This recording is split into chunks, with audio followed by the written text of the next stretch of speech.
The banking industry today is extremely challenging. It is an industry facing massive structural pressures. It's actually in transition from being a very much a staid environment to something that's got to be something quite different, quite dynamic and quite sophisticated in the way that it works and operates.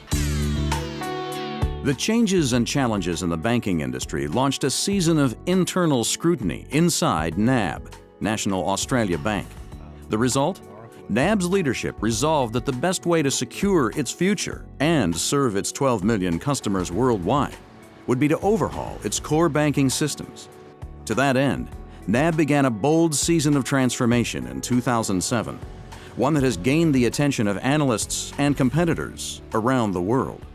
It's about working together, it's about agility, it's about reactiveness to regulation, which we knew was coming, and it was about economics. We are now operating in a very different environment to where we were, say, 5 years ago, where there was consistently high growth, particularly credit growth, and that manifested itself in quite strong and sustained earnings in the banking sector. In a low growth environment, we are not going to be able to grow our way to profitability. We're going to have to fundamentally become more efficient.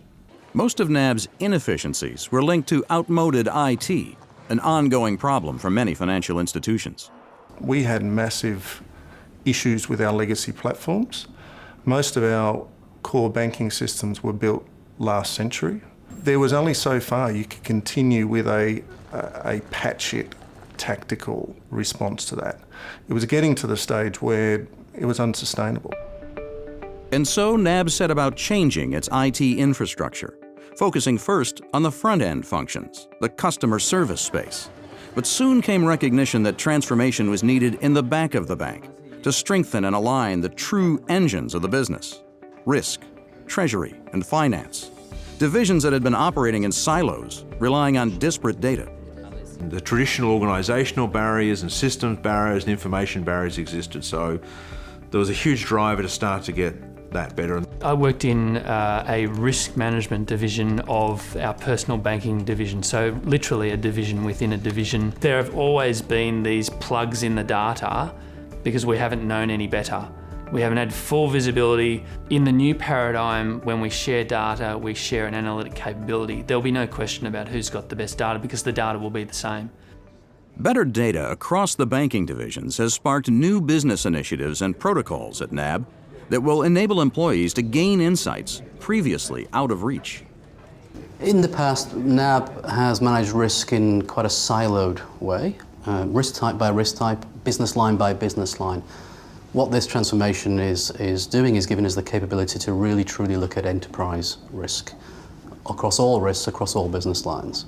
So that will impact customer profitability, it will impact pricing, and it will impact business strategy. So if we can provide a better outcome to our execs, better insight to enable better pricing, will produce a better return on investment and better capital usage. Better capital usage will free up capital for us to then put back into the system in the form of lending. That's really what it comes down to. This will be a huge catalyst for us to jump ahead of our competitors and give us advantages on a whole number of levels in terms of how we interact with our customers, the productivity and thereby the cost base that we have to deliver those products and services.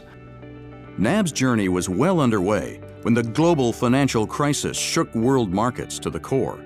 While the impact on Australian banks was less dramatic than in other regions, NAB considered the crisis a confirmation. That really crystallised the need for this kind of transformation, to be honest, and particularly in the Treasury environment. It made Treasury even more important than it was beforehand. Funding and liquidity was no longer freely available and cheap, so it's really, really important to be able to manage these things well. In spite of ongoing market forces and internal pressures to produce results that may be years away, NAB's executives are determined to stay the course. We have fundamental and total support from the top level executives, and it is a core success criteria. Too many times organisations get halfway through a transformation exercise and lose sight of the ultimate benefit that they are trying to enable. There is always a temptation to invest first and foremost into initiatives that will drive stronger growth and stronger revenue. We're lucky that we have an executive team in place today that understands the trade-offs that need to be made, and the fact that at the end of the day, we have no choice but to make a transformation. NAB executives say the transformation is ongoing. Key components of the plan will be implemented in pieces, giving employees time to adapt and stakeholders time to gain confidence in the overall process as NAB takes on a new shape for the next era of banking. We have talked about the total bank transformation as being a transition from a 747 to an A380 while in flight. No one we have spoken to yet doesn't see the need for the journey that we are on.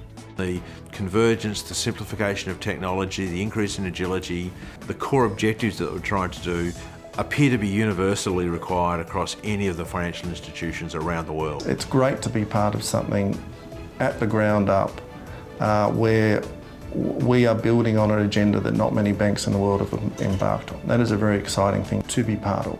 I'm excited about seeing many of the issues that I've grappled with in previous roles in the organisation being addressed and hopefully will disappear over time.